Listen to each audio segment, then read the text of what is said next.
guys, I'm Driven to Drive, and today I have a 1,000 mile review of my 2016 Mustang V6. Now, the first thing I want to jump into is the handling, since I'm conveniently on a fun driving road. Now, the car feels very planted, and there's not a lot of drama at all going through curves or even going over some bumps here, like what we're doing now. And that's thanks to two things. There's the new independent rear suspension, which has been hyped up for the Mustang a lot, and it actually does make a great difference. But then there's also the fact that it has the lighter V6 motor up front as opposed to the significantly heavier 5-liter V8.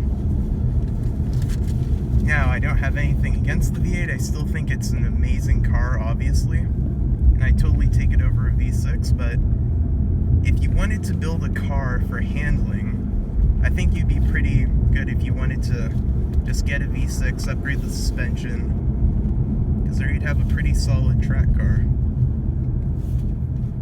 Now, along with the handling, you actually have the ability to select several steering modes. The first one is comfort steering, where it loosens up the steering and makes it a lot smoother, and yeah, it's not as performance oriented because it's comfort steering, but it's an interesting touch. And the steering mode that I use pretty much all the time, and that I'm using right now, is sport steering. And sport steering really tightens up the handling and gives you a heavier feeling at the wheel, so you feel a bit more engaged as you go through some curves. And then there's the normal mode, which is a balance of, which is just right in the middle of the comfort and sport. But I honestly have never used normal. I've just used comfort before if I'm on the freeway with cruise control and I have a long drive. It's really helpful for that. Now, the only critique I have is that the handling, well, not the handling, but the sport steering option could be a bit heavier. Because since it does have a slightly artificial feel to it. But, and with that, I think it needs to be, yeah, slightly heavier so you have an enhanced feel while you're driving through curves. But as of right now, it's not terrible. So, yeah, not many complaints there. Now, the second thing I want to get into is the engine.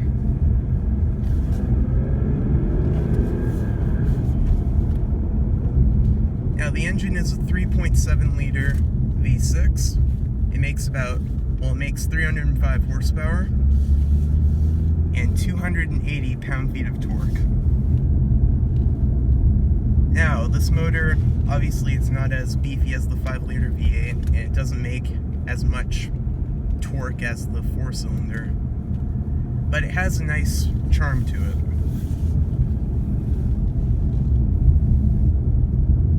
Now, one thing I do like about the motor is that it's right at the sweet spot in terms of power.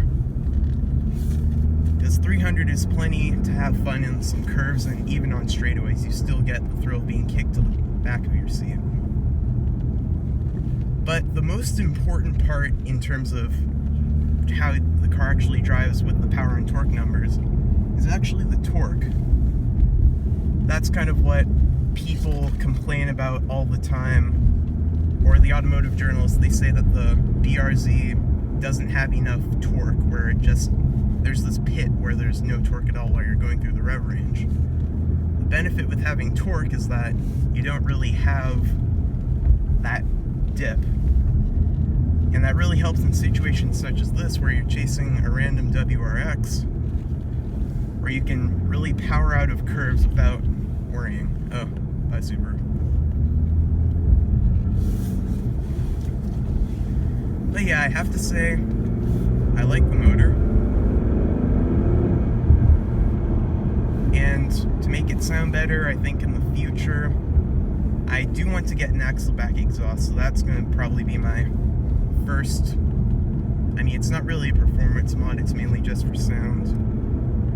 Then the main performance mod there would be getting headers, which livens up the sound of the engine and also gives you a bit of low-end torque, which is nice.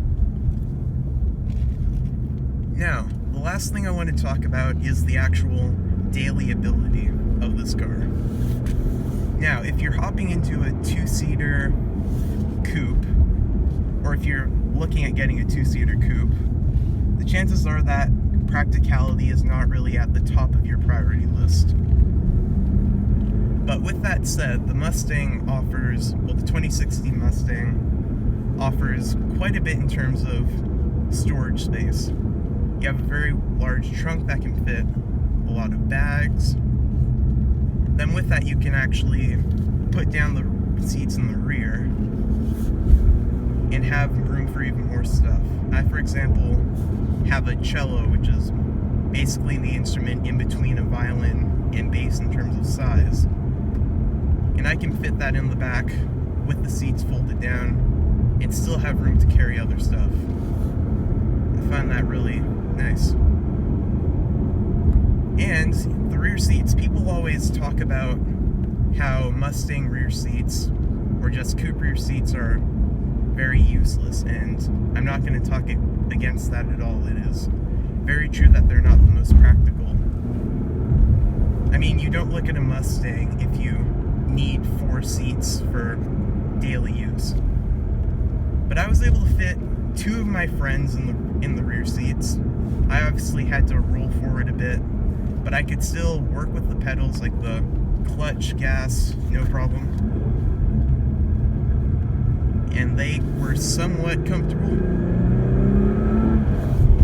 I mean, the only downside is that if you're sitting in the rear, you have the fastback profile, which does limit the headroom, and one of my friends who was a bit taller, he had to awkwardly move his head back near the window.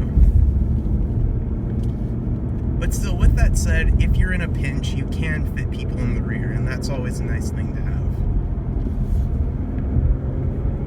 Now, overall, I'd say, after being 1,000 miles into the car, I've really enjoyed it. It has a great motor, handles really well.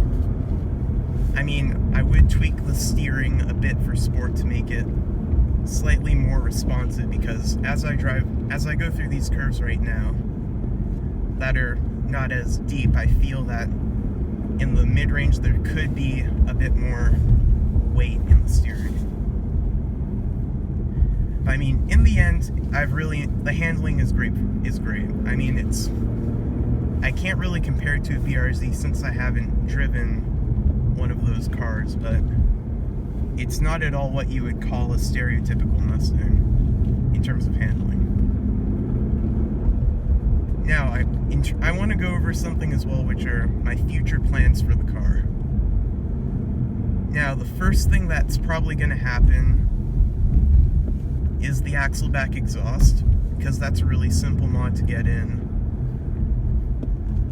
Then after that, I want to get some Eibach Sport lower performance lowering springs, which they will eliminate some of that ugly wheel gap, but at the same time further improve the handling. And I really want to kind of make this, I really want to make this car heavily based on handling, so I'm not going to be looking for a ton of power adders. Then after that, to kind of balance out the performance with the improved handling, I want to get the BBK short exhaust headers, then pair that with the Flowmaster X pipe, which will further increase exhaust flow.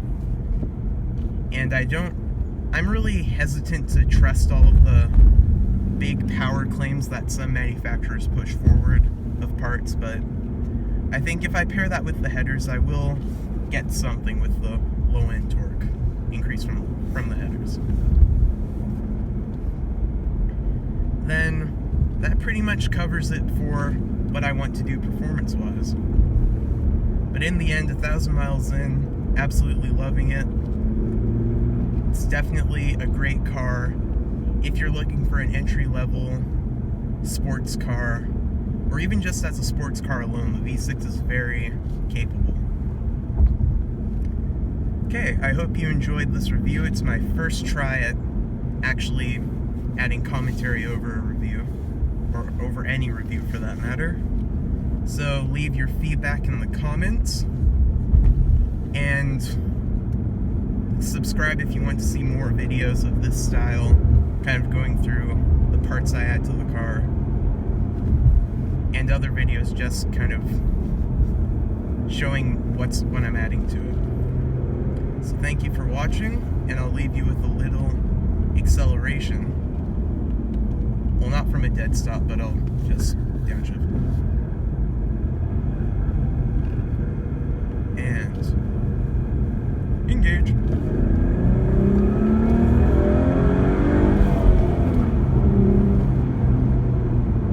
And now we slow down. That's one thing, if you're on a fun driving road, you always have to watch for things like that. But anyways, I'll end the review here. So thank you for watching. I gave my whole spiel before about what you may want to see, what will be on the channel later. So have a nice day.